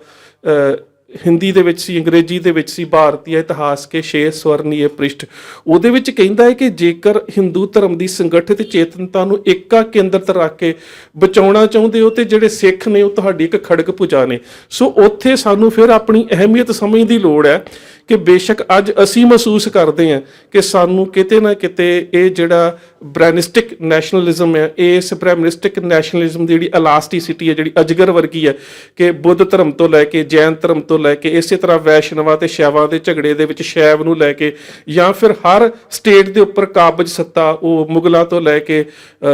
ਜਿੰਨੇ ਵੀ ਹਿੰਦੁਸਤਾਨ ਦੇ ਉੱਪਰ ਇਨਵੇਡਰ ਹੋਏ ਨੇ ਉਹਨਾਂ ਨਾਲ ਸਾਂਝ ਪਾ ਕੇ ਇਹ ਆਪਣੇ ਵਿਰੋਧੀਆਂ ਨੂੰ ਨਿਗਲਣ ਦੀ ਸਮਰੱਥਾ ਜਿਹੜੀ ਹੈ ਉਹ ਰੱਖਦਾ ਹੈ। ਪਰ ਇਸ ਸਮੇਂ ਜਿਹੜੀ ਸਮੱਸਿਆ ਬਣਦੀ ਜਾ ਰਹੀ ਹੈ ਉਹਨਾਂ ਨੂੰ ਆਪਣੀ ਜਿਹੜੀ ਕਹਿ ਸਕਦੇ ਹੋ ਐਗਜ਼ਿਸਟੈਂਸ ਹੈ, ਆਪਣੀ ਹੋਂਦ ਹੈ, ਆਪਣੀ ਸਥਾਪਤੀ ਜਿਹੜੀ ਆ ਉਹ ਵੀ ਕਿਤੇ ਨਾ ਕਿਤੇ ਖਤਰੇ ਦੇ ਵਿੱਚ ਮਹਿਸੂਸ ਹੁੰਦੀ ਹੈ। ਦੂਜੇ ਬੰਨੇ ਜਿਹੜੀਆਂ ਅੰਤਰਰਾਸ਼ਟਰੀ ਪੱਧਰ ਦੇ ਉੱਪਰ ਜਿਓਪੋਲੀਟੀਕਲ, ਜਿਹਨਾਂ ਨੂੰ ਜੇ ਅਸੀਂ ਸੌਖੇ ਸ਼ਬਦਾਂ 'ਚ ਸਮਝਿਆ ਜਾ ਹੋਵੇ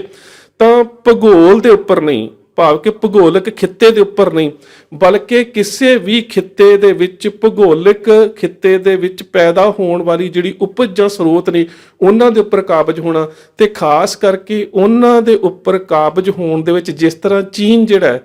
ਉਹ ਬਾਕੀ ਦੇਸ਼ਾਂ ਦੇ ਮੁਕਾਬਲੇ ਇੱਕ ਅਹਿਮ ਸਥਾਨ ਹਾਸਲ ਕਰਦਾ ਜਾ ਰਿਹਾ ਹੈ, ਤੇ ਉਹਦੇ ਵੱਲੋਂ ਪਾਕਿਸਤਾਨ ਦੇ ਵਿੱਚੋਂ ਚਾਈਨਾ ਪਾਕ ਇਕਨੋਮਿਕ ਕੋਰੀਡੋਰ ਜਿਸ ਨੂੰ ਸੀਪੈਕ ਕਿਹਾ ਜਾਂਦਾ ਹੈ ਉਹਦਾ ਕੱਢਣਾ, ਤੇ ਉਹਦੇ ਵਿੱਚ ਜਿਹੜੀ ਸਰਹੱਦੀ ਖੇਤਰ ਦੇ ਰੂਪ 'ਚ ਪੰਜਾਬ ਦੀ ਜਿਹੜੀ ਭੂਮਿਕਾ ਵਧੀ ਹੈ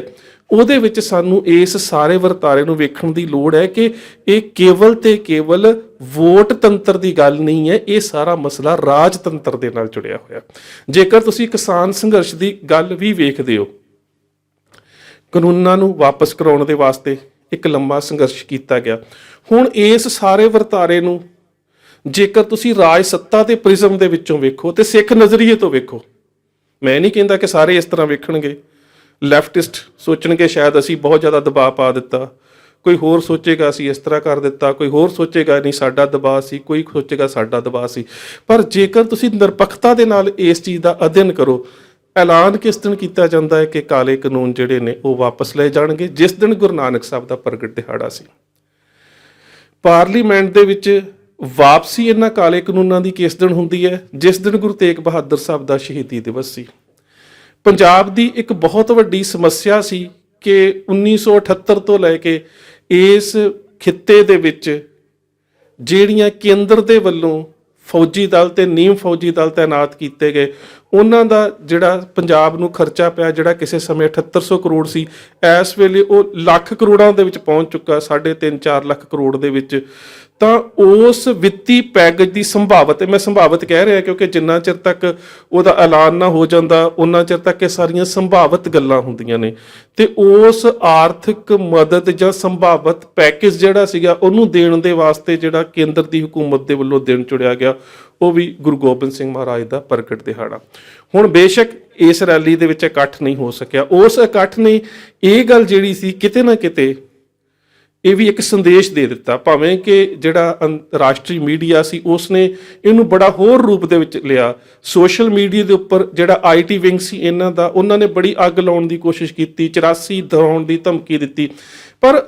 ਜੇ ਤੁਸੀਂ ਵੇਖੋ ਸਿੱਖ ਸੰਸਥਾਵਾਂ, ਸਿੱਖ ਮਾਨਸਿਕਤਾ ਨੇ ਕਦੀ ਵੀ ਇਸ ਤਰ੍ਹਾਂ ਦਾ ਘਟੀਆ ਪੱਧਰ ਦਾ ਵਿਰੋਧ ਨਹੀਂ ਕੀਤਾ, ਔਰ ਨਾ ਹੀ ਕਿਤੇ ਵਿਰੋਧ ਜਿਹੜਾ ਕੀਤਾ ਗਿਆ, ਨਾ ਕੋਈ ਵਿਰੋਧ ਕਰਨ ਦੇ ਵਾਸਤੇ ਇਕੱਠ ਹੋਇਆ। ਦਰਅਸਲ ਨਿਰਾਸ਼ਤਾ ਸੀ ਕਿ ਇਕੱਠ ਨਹੀਂ ਹੋ ਸਕਿਆ, ਔਰ ਉਸ ਇਕੱਠ ਦਾ ਨਾ ਹੋਣਾ ਇਸ ਗੱਲ ਦਾ ਸੂਚਕ ਸੀ ਕਿ ਕੇਵਲ ਤੇ ਕੇਵਲ ਆਰਥਿਕ ਪੈਕੇਜ ਦੇ ਨਾਲ ਜੀਂਦੀਆਂ ਜ਼ਮੀਰਾਂ ਵਾਲੇ ਜਿਹੜੇ ਲੋਕ ਨੇ ਉਹਨਾਂ ਨੂੰ ਸੰਤੁਸ਼ਟ ਨਹੀਂ ਕੀਤਾ ਜਾ ਸਕਦਾ। ਉਹਨਾਂ ਦੀ ਜਿਹੜੀ ਅਹਿਮ ਸਮੱਸਿਆ ਉਹ ਹੋਂਦ ਦੀ ਗੱਲ ਹੈ, ਖੁਦ ਮੁਖਤਿਆਰੀ ਦੀ ਗੱਲ ਹੈ, ਫੈਡਰਲ ਸਟਰਕਚਰ ਦੀ ਗੱਲ ਹੈ। ਸੋ ਇਹ ਜਿਹੜੇ ਕੁਝ ਮੁੱਦੇ ਸੀ। ਹੁਣ ਜਿਹੜੀ ਰਾਜਨੀਤਿਕ ਜਿਹੜੀ ਲੀਡਰਸ਼ਿਪ ਸੀ ਭਾਜਪਾ ਦੀ, ਉਹਦੀ ਤਾਂ ਪ੍ਰਤੀਕਿਰਿਆ ਇਹ ਸੀਗੀ ਕਿ ਜਿਹੜੀ ਕਾਂਗਰਸ ਆ ਉਹ ਦੋਸ਼ੀ ਹੈ। ਇੱਥੋਂ ਤੱਕ ਵੀ ਕਹਿ ਦਿੱਤਾ ਗਿਆ ਮੀਡੀਆ ਦੇ ਵਿੱਚ ਕਿ ਇਹ ਤਾਂ ਪ੍ਰਧਾਨ ਮੰਤਰੀ ਨੂੰ ਖਤਮ ਕਰਨ ਦੀ ਸਾਜ਼ਿਸ਼ ਸੀ, ਜਿਹੜੀ ਮੈਨੂੰ ਨਹੀਂ ਲੱਗਦਾ ਕਿ ਪੰਜਾਬ ਦੇ ਵਿੱਚ ਕਦੀ ਇਸ ਤਰ੍ਹਾਂ ਦੀ ਹੋਵੇ। ਜਦੋਂ ਕਿਤੇ ਨਿਰਪੱਖ ਜਾਂਚ ਦੇ ਬਾਰੇ ਜਿਹੜੀਆਂ ਕਮੇਟੀਆਂ ਬਣੀਆਂ ਨੇ ਉਹਨਾਂ ਦੀ ਸਾਰਾ ਘਟਨਾਕ੍ਰਮ ਜਾਂ ਉਹਨਾਂ ਦੀਆਂ ਰਿਪੋਰਟਾਂ ਸਾਹਮਣੇ ਆਉਣਗੀਆਂ ਤਾਂ ਉਦੋਂ ਪਤਾ ਲੱਗੇਗਾ ਕਿ ਦਰਅਸਲ ਅਸਲੀਅਤ ਕੀ ਸੀ। ਪਰ ਉਹਦੇ ਨਾਲ ਹੀ ਇੱਕ ਮੀਡੀਆ ਉਹ ਸੀ ਜਿਹੜਾ ਕੇਂਦਰ ਬਨਾਮ ਸਿੱਖ ਨੂੰ ਇੱਕ ਬੜੇ ਹੋਰ ਰੂਪ 'ਚ ਸਿਰਜਣਾ ਚਾਹੁੰਦਾ ਸੀ। ਜੀ ਇਹਦੇ ਪਿੱਛੇ ਸਿੱਖਸ ਫॉर ਜਸਟਿਸ ਜਾਂ ਖਾਲਿਸਤਾਨੀ ਧਿਰਾਂ ਜਿਹੜੀਆਂ ਨੇ ਉਹ ਐਕਟਿਵ ਨੇ, ਉਹਨਾਂ ਵੱਲੋਂ ਜਿਹੜਾ ਸੀਗਾ ਉਹ ਪ੍ਰਧਾਨ ਮੰਤਰੀ ਦੇ ਉੱਪਰ ਜਾਨੀ ਹਮਲਾ ਹੋਣ ਦਾ ਖਦਸ਼ਾ ਸੀ। ਉਹ ਬਿਲਕੁਲ ਇਸ ਤਰ੍ਹਾਂ ਦੀ ਕੋਈ ਗੱਲ ਨਹੀਂ ਸੀ। ਪਰ ਜੇਕਰ ਤੁਸੀਂ ਇਸ ਸਾਰੇ ਘਟਨਾਕ੍ਰਮ ਨੂੰ ਮੰਨ ਲਓ ਕਿ ਸੱਚਮੁੱਚ ਪੰਜਾਬ ਦੇ ਵਿੱਚ ਇੰਨਾ ਥ੍ਰੈਟ ਸੀ, ਸੱਚਮੁੱਚ ਹੀ ਪੰਜਾਬ ਦੇ ਵਿੱਚ ਇਸ ਤਰ੍ਹਾਂ ਦਾ ਖਤਰਾ ਸੀ, ਜਿਹੜਾ ਕਿ ਬੇਸ਼ੱਕ ਮੈਂ ਸੋਚਦਾ ਕਿ ਇੱਕ ਕਿਤੇ ਨਾ ਕਿਤੇ ਸੁਰੱਖਿਆ ਦੀ ਖਾਮੀ, ਜਿਸ ਨੂੰ ਬੜਾ ਅੰਗਰੇਜ਼ੀ ਦੇ ਵਿੱਚ ਤਾਂ ਸਿਕਿਉਰਿਟੀ ਲੈਪਸ ਦੇ ਨਾਂ ਦੇ ਉੱਪਰ ਬੜਾ ਪ੍ਰਚਾਰਿਆ ਗਿਆ, ਪਰ ਮੈਂ ਕਹੂੰਗਾ ਕਿ ਉਹ ਜਿਹੜੀ ਉਹਨਾਂ ਦਾ ਸੁਰੱਖਿਆ ਛਤਰੀ ਸੀ ਉਹਦੇ ਵਿੱਚ ਜਿਹੜੀ ਖਾਮੀ ਸੀ ਉਹਦੇ ਬਾਰੇ ਜਿਹੜਾ ਮੇਨ ਸਟ੍ਰੀਮ ਮੀਡੀਆ ਨੇ ਪ੍ਰਚਾਰ ਕੀਤਾ ਤਾਂ ਇੰਜ ਲੱਗ ਰਿਹਾ ਸੀਗਾ ਕਿ ਹਾਲਾਤ ਇਸ ਤਰ੍ਹਾਂ ਦੇ ਪੈਦਾ ਕੀਤੇ ਜਾ ਰਹੇ ਨੇ ਕਿ ਕੇਂਦਰ ਬਨਾਮ ਪੰਜਾਬ ਜਿਹੜਾ ਇਹ ਬਣਦੀ ਲੜਾਈ ਜਿਹੜੀ ਆ ਉਹ ਹਿੰਦੂਤਵ ਬਨਾਮ ਜਿਹੜੀ ਉਹ ਸਿੱਖੀਜ਼ਮ ਬਣਾਉਣ ਦਾ ਯਤਨ ਕੀਤਾ ਜਾ ਰਿਹਾ। ਪਰ ਇਹਦੇ ਬਾਵਜੂਦ, ਇਸ ਸਾਰੇ ਘਟਨਾਕ੍ਰਮ, ਇਹਨਾਂ ਸਾਰੇ ਹਾਲਾਤਾਂ ਦੇ ਬਾਵਜੂਦ ਜਿਹੜਾ ਹੈ ਉਹ ਬਾਲ ਦਿਵਸ ਦਾ ਐਲਾਨ ਕਰ ਦੇਣਾ, ਵੀਰ ਬਾਲ ਦਿਵਸ ਦਾ ਐਲਾਨ ਕਰ ਦੇਣਾ। ਪਰ ਹੁਣ ਸਭ ਤੋਂ ਵੱਡੀ ਗੱਲ ਹੈ ਕਿ ਕੌਮ ਦੇ ਅੰਦਰ ਜਿਹੜੇ ਪੈਦਾ ਹੋਏ ਇਤਰਾਜ਼ ਨੇ ਉਹਨਾਂ ਦੇ ਮੂਲ ਕਾਰਨ ਕੀ ਨੇ। ਇੱਕ ਤਾਂ ਕਹਿ ਸਕਦੇ ਹੋ ਕਿ ਸਿੱਧੀ ਤੇ ਸਿਆਸੀ ਤੇ ਰਾਜਸੀ ਪ੍ਰਕਿਰਿਆ, ਮੈਨੂੰ ਇਸ ਤਰ੍ਹਾਂ ਵੇਖੂੰਗਾ ਜਿਹੜੇ ਕਹਿੰਦੇ ਨੇ ਕਿ ਜਿਹੜਾ ਬਾਲ ਦਿਵਸ ਆ ਉਹ ਭਾਜਪਾ ਦੀ ਇੱਕ ਉਸ ਨੀਤੀ ਦੇ ਵਿੱਚੋਂ ਨਿਕਲਿਆ ਕਿ ਜਿਹੜਾ ਉਹ ਹਿੰਦੁਸਤਾਨ ਨੂੰ ਕਾਂਗਰਸ ਮੁਕਤ ਭਾਰਤ ਦੇ ਰੂਪ ਦੇ ਵਿੱਚ ਸਿਰਜਣਾ ਚਾਹੁੰਦੇ ਨੇ। ਕਿਉਂਕਿ ਕਾਂਗਰਸ ਦੇ ਵੱਲੋਂ ਕਿਸੇ ਸਮੇਂ ਜਿਹੜਾ ਸੀਗਾ ਜਵਾਹਰ ਲਾਲ ਨਹਿਰੂ ਦੇ ਜਨਮ ਦਿਵਸ 14 ਨਵੰਬਰ ਨੂੰ ਬਾਲ ਦਿਵਸ ਦੇ ਰੂਪ ਦੇ ਵਿੱਚ ਮਨਾਇਆ ਜਾਣ ਲੱਗਾ। ਇਸ ਤਰ੍ਹਾਂ ਦੀਆਂ ਗੱਲਾਂ ਪਹਿਲਾਂ ਵੀ ਜਿਹੜੀਆਂ ਨੇ ਉਹ ਮੀਡੀਆ ਦਾ ਸ਼ਿੰਗਾਰ ਬਣਦੀਆਂ ਰਹੀਆਂ ਨੇ ਕਿ ਹਵਾਈ ਅੱਡਿਆਂ ਦੇ ਜਿਹੜੇ ਨਾਮ ਨੇ, ਜਿਸ ਤਰ੍ਹਾਂ ਇੰਦਰਾ ਗਾਂਧੀ ਇੰਟਰਨੈਸ਼ਨਲ ਹਵਾਈ ਅੱਡੇ ਦਾ ਜਿਹੜਾ ਉਹ ਦੁਬਾਰਾ ਨਾਮਕਰਨ ਕੀਤਾ ਜਾਵੇਗਾ। ਸੋ ਉਹ ਇੱਕ ਰਾਜਸੀ ਪ੍ਰਕਿਰਿਆ ਜਿਹੜੀ ਆ ਉਹ ਚੱਲਦੀ ਰਹੀ ਹੈ, ਬਾਰ-ਬਾਰ ਉਹਦੇ ਉੱਪਰ ਟਿੱਪਣੀਆਂ ਜਿਹੜੀਆਂ ਉਹ ਹੁੰਦੀਆਂ ਰਹੀਆਂ ਨੇ। ਪਰ ਇਸ ਵਾਰੀ ਜਿਹੜੀ ਸਭ ਤੋਂ ਅਹਿਮ ਗੱਲ ਹੈ ਕਿ ਜੇਕਰ ਅਸੀਂ ਰਾਜਸੀ ਗੱਲ ਨੂੰ ਲਾਂਭੇ ਵੀ ਰੱਖੀਏ ਤਾਂ ਸਾਹਿਬ ਤੋਂ ਅਹਿਮ ਗੱਲ ਸੀ ਕਿ ਜਿਹੜੀ ਸੰਜੀਦਗੀ ਦੇ ਨਾਲ ਸਿੱਖਾਂ ਦਾ ਭਵਿੱਖ ਸੋਚਣ ਵਾਲਾ ਬੌਧਿਕ ਵਰਗ ਹੈ, ਉਸ ਨੇ ਬੇਸ਼ੱਕ ਕਿਤੇ ਨਾ ਕਿਤੇ ਇਹ ਗੱਲ ਤੇ ਕਿਹਾ ਕਿ ਇਹ ਗੱਲ ਠੀਕ ਹੈ, ਮਨਾਇਆ ਜਾਣਾ ਚਾਹੀਦਾ, ਪਰ ਉਹਨਾਂ ਨੇ ਨਾਮਕਰਨ ਦੇ ਉੱਪਰ ਇਤਰਾਜ਼ ਕੀਤਾ ਹੈ। ਔਰ ਉਹ ਇਤਰਾਜ਼ ਕਿਉਂ ਕੀਤਾ? ਕਿਤੇ ਨਾ ਕਿਤੇ ਇਸ ਦਾ ਵੀ ਚਿੰਤਨ ਕਰਨ ਦੀ ਲੋੜ ਹੈ ਕਿ ਭਵਿੱਖ ਦੇ ਵਿੱਚ ਉਹ ਐਸੀਆਂ ਕਿਹੜੀਆਂ ਚੁਣੌਤੀਆਂ ਨੇ ਜਿਨ੍ਹਾਂ ਤੋਂ ਸਿੱਖਾਂ ਦਾ ਜਿਹੜਾ ਬੌਧਿਕ ਵਰਗ ਆ ਉਹ ਕਿਤੇ ਨਾ ਕਿਤੇ ਮਹਿਸੂਸ ਕਰਦਾ ਹੈ ਕਿ ਨਹੀਂ, ਕਦੀ ਨਾ ਕਦੀ ਇਸ ਤਰ੍ਹਾਂ ਦਾ ਜਿਹੜਾ ਨਾਮਕਰਨ ਹੈ ਉਹ ਆਉਣ ਵਾਲੇ ਸਮੇਂ ਦੇ ਵਿੱਚ ਸਾਡੇ ਵਾਸਤੇ ਵੱਡੀਆਂ ਸਮੱਸਿਆਵਾਂ ਦਾ, ਵੱਡੀਆਂ ਚੁਣੌਤੀਆਂ ਦਾ, ਜਾਂ ਕਹਿ ਸਕਦੇ ਹੋ ਕਿ ਸਾਡੀ ਕੌਮੀ ਗੈਰਤ ਉੱਪਰ ਹੋ ਰਹੇ ਹਮਲੇ ਜਿਹੜੇ ਪਹਿਲਾਂ ਵੀ ਸੀ, ਜਿਨ੍ਹਾਂ ਨੂੰ ਮੈਂ ਕਹਾਂ ਕਿ ਜਿਹੜੇ ਕਦੀ ਆਰੀਆ ਸਮਾਜੀਆਂ ਤੋਂ ਸਮੇਂ ਤੋਂ ਸ਼ੁਰੂ ਹੋਏ ਸੀ, ਉਸ ਤੋਂ ਬਾਅਦ ਹਿੰਦੂ ਮਹਾਸਭਾ ਦੇ ਵੱਲੋਂ ਕੀਤੇ ਗਏ, ਉਸ ਤੋਂ ਬਾਅਦ ਹੋਰ ਵੀ ਕਈ ਐਸੀਆਂ ਸੰਸਥਾਵਾਂ ਸੀ, ਚਾਹੇ ਉਹ ਅਖਿਲ ਭਾਰਤੀ ਇਤਿਹਾਸ ਸੰਕਲਨ ਯੋਜਨਾ ਬਣੀ। ਸੋ ਜਿਹੜੇ ਸਿੱਖ ਕੌਮ ਦੀ ਇਤਿਹਾਸ, ਤਾਰੀਖ, ਤਵਾਰੀਖ, ਵਿਚਾਰਧਾਰਾ, ਫਲਸਫੇ ਜਾਂ ਉਹਨਾਂ ਦੀਆਂ ਮਨੌਤਾਂ ਦੇ ਉੱਪਰ ਜਿਹੜੇ ਬੌਧਿਕ ਹਮਲੇ ਕੀਤੇ ਗਏ, ਜਿਹੜਾ ਸਿੱਖਾਂ ਦਾ ਬੌਧਿਕ ਤੌਰ ਦੇ ਉੱਪਰ ਚੇਤਨ ਵਰਗ ਹੈ ਉਹ ਉਸ ਅਤੀਤ ਦੇ ਵਿੱਚ ਵਾਪਰੀਆਂ ਘਟਨਾਵਾਂ ਨੂੰ ਲੈ ਕੇ ਚਿੰਤਨ ਹੈ ਕਿ ਭਵਿੱਖ ਦੇ ਵਿੱਚ ਵੀ ਅਜਿਹੇ ਵਰਤਾਰੇ ਜੇਕਰ ਵਾਪਰਦੇ ਨੇ ਤਾਂ ਉਹਨਾਂ ਦਾ ਅਸਰ ਜਿਹੜਾ ਸਮੁੱਚੀ ਕੌਮੀਅਤ ਉੱਪਰ ਕੀ ਹੋਵੇਗਾ। ਸੋ ਇਹ ਪਹਿਲਾ ਹਿੱਸਾ ਹੈ ਇਸ ਵਿਖਿਆਨ ਦਾ, ਜਿਹਦੇ ਵਿੱਚ ਮੈਂ ਕੇਵਲ ਤੇ ਕੇਵਲ ਇੰਨਾ ਕੁ ਦੱਸਣ ਦਾ ਯਤਨ ਕੀਤਾ ਹੈ ਕਿ ਦਰਅਸਲ ਇਸ ਦਾ ਪਿਛੋਕੜ ਕੀ ਹੈ। ਹੁਣ ਅਸੀਂ ਵੇਖਾਂਗੇ ਕਿ ਅਤੀਤ ਦੇ ਵਿੱਚ ਜੋ ਕੁਝ ਹੋਇਆ, ਇਸ ਦੇ ਵਿੱਚ ਤੁਸੀਂ ਇਹ ਸਮਝ ਕੇ ਹੋਵੋਗੇ ਕਿ ਇਹ ਵੋਟ ਤੰਤਰ ਦੀ ਲੋੜ ਨਹੀਂ ਹੈ, ਇਹ ਰਾਜਤੰਤਰ ਦੀ ਲੋੜ ਨੇ। ਸਟੇਟ ਦੀਆਂ ਸਮੱਸਿਆਵਾਂ ਹੋਰ ਨੇ, ਉਹ ਸਿੱਖਾਂ ਨੂੰ ਸੰਤੁਸ਼ਟ ਕਰਕੇ ਕਿਉਂ ਰੱਖਣਾ ਚਾਹੁੰਦੇ ਨੇ, ਇਹਦੇ ਬਾਰੇ ਗੱਲ ਕੀਤੀ ਹੈ। ਦੂਜਾ ਸੀ ਕਿ ਅਤੀਤ ਦੇ ਵਿੱਚ ਕਿਹੜੇ ਵਰਤਾਰੇ ਵਾਪਰੇ ਨੇ ਜਿਹਦੇ ਕਰਕੇ ਸਿੱਖਾਂ ਦਾ ਜਿਹੜਾ ਇੱਕ ਸੰਜੀਦਾ, ਬੜਾ ਸੰਸੀਅਰ, ਬਹੁਤ ਹੀ ਜ਼ਿਆਦਾ ਸੂਖਮਤਾ ਦੇ ਨਾਲ ਕੌਮੀ ਮੁੱਦਿਆਂ ਦੇ ਉੱਪਰ ਚਿੰਤਨ ਕਰਨ ਵਾਲਾ ਜਿਹੜਾ ਵਰਗ ਹੈ ਉਹ ਕਿਤੇ ਨਾ ਕਿਤੇ ਭਵਿੱਖ ਨੂੰ ਲੈ ਕੇ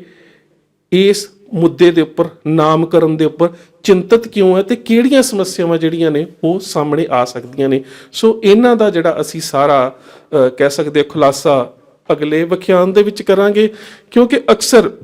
ਮੈਂ ਇੱਕ ਤੁਹਾਨੂੰ ਹੋਰ ਛੋਟੀ ਜਿਹੀ ਜਾਣਕਾਰੀ ਦੇਵਾਂ ਕਿ ਜਦੋਂ ਅੰਤਰਰਾਸ਼ਟਰੀ ਪੱਧਰ ਦੇ ਉੱਪਰ ਵੱਡੀਆਂ ਸਮੱਸਿਆਵਾਂ ਪੈਦਾ ਹੋ ਰਹੀਆਂ ਹੁੰਦੀਆਂ ਨੇ ਉਦੋਂ ਘੱਟ ਗਿਣਤੀਆਂ ਦੇ ਹੱਕਾਂ ਦਾ ਕਈ ਵਾਰ ਘਾਣ ਵੀ ਹੋ ਜਾਂਦਾ ਹੈ। ਔਰ ਜੇਕਰ ਤੁਸੀਂ ਇਸ ਵਰਤਾਰੇ ਸਾਰੇ ਨੂੰ ਸਮਝਣਾ ਹੋਵੇ ਤਾਂ ਇਸੇ ਵਿਖਿਆਨ ਤੋਂ ਬਾਅਦ ਇੱਕ ਮੈਂ ਵੀਡੀਓ ਦਾ ਲਿੰਕ ਜਿਹੜਾ ਉਹ ਸ਼ੇਅਰ ਕਰ ਦੇਵਾਂਗਾ। ਉਹਦੇ ਵਿੱਚ ਵੇਖਿਓ ਕਿ ਜਦੋਂ ਹਿੰਦੁਸਤਾਨ ਤੇ ਪਾਕਿਸਤਾਨ ਦੋ ਦੇਸ਼ ਹੋਣ ਦੇ ਵਿੱਚ ਆ ਚੁੱਕੇ ਸੀ ਤੇ ਜਦੋਂ ਜੰਮੂ ਕਸ਼ਮੀਰ ਦਾ ਇਲਾਕਾ ਸਟੈਂਡ ਸਟਿਲ ਐਗਰੀਮੈਂਟ ਦੇ ਵਿੱਚ ਆ ਚੁੱਕਾ ਸੀ, ਉਹਨਾਂ ਸਮਿਆਂ ਦੇ ਵਿੱਚ 30,000 ਦਾ ਸਿੱਖ ਦਾ ਕਤਲ ਜਿਹੜਾ ਉਹ 3 ਦਿਨਾਂ ਦੇ ਵਿੱਚ ਕੀਤਾ ਗਿਆ। ਉਹਦੇ ਪਿੱਛੇ ਜਿਹੜੇ ਕਿਹੜੇ ਕਾਰਨ ਸੀਗੇ, ਕਿਸ ਤਰ੍ਹਾਂ ਦਾ ਧਰੁਵੀਕਰਨ ਸੀ, ਸੋ ਉਹ ਵੀ ਤੁਸੀਂ ਉਹਦੇ 'ਚ ਵੇਖ ਸਕਦੇ ਹੋ। ਉਹਦੇ ਵਿੱਚੋਂ ਤੁਹਾਨੂੰ ਉਸ ਮਾਨਸਿਕਤਾ ਨੂੰ ਸਮਝਣ ਦੇ ਵਾਸਤੇ ਥੋੜਾ ਜਿਹਾ ਰੌਸ਼ਨੀ ਜਾਂ ਥੋੜਾ ਜਿਹਾ ਇਸ਼ਾਰਾ ਜ਼ਰੂਰ ਮਿਲੇਗਾ, ਜਿਸ ਤੋਂ ਅੱਜ ਅਸੀਂ ਚਿੰਤਤ ਹਾਂ ਕਿ ਆਉਣ ਵਾਲੇ ਸਮੇਂ ਦੇ ਵਿੱਚ ਸਾਡੇ ਵਾਸਤੇ ਗੰਭੀਰ ਸਮੱਸਿਆਵਾਂ ਜਿਹੜੀਆਂ ਉਹ ਖੜੀਆਂ ਹੋ ਸਕਦੀਆਂ ਨੇ। ਸੋ ਬਾਕੀ ਕਿਉਂ ਅਸੀਂ ਇਸ ਗੱਲ ਤੋਂ ਚਿੰਤਤ ਹਾਂ ਜਾਂ ਕਿਉਂ ਅਸੀਂ ਇਸ ਨਾਮਕਰਨ ਨੂੰ ਸਵੀਕਾਰ ਨਹੀਂ ਕਰ ਸਕਦੇ, ਜਾਂ ਫਿਰ ਸਰਕਾਰ ਨੇ ਜੇ ਦਿਵਸ ਮਨਾਉਣਾ ਹੀ ਹੈ ਤਾਂ ਉੱਥੇ ਸਿੱਖ ਸੰਸਥਾਵਾਂ ਦੀ ਭੂਮਿਕਾ ਕੀ ਚਾਹੀਦੀ ਹੈ, ਇਹਦੇ ਬਾਰੇ ਅਗਲੇ ਵਿਖਿਆਨ ਦੇ ਵਿੱਚ ਚਰਚਾ ਕਰਾਂਗੇ। ਹੁਣ ਦੇ ਵਾਸਤੇ ਇੰਨੀਆਂ ਕੀ ਬੇਨਤੀਆਂ ਪ੍ਰਵਾਨ ਕਰਨੀਆਂ। ਵਾਹਿਗੁਰੂ ਜੀ ਕਾ ਖਾਲਸਾ, ਵਾਹਿਗੁਰੂ ਜੀ ਕੀ ਫਤਿਹ।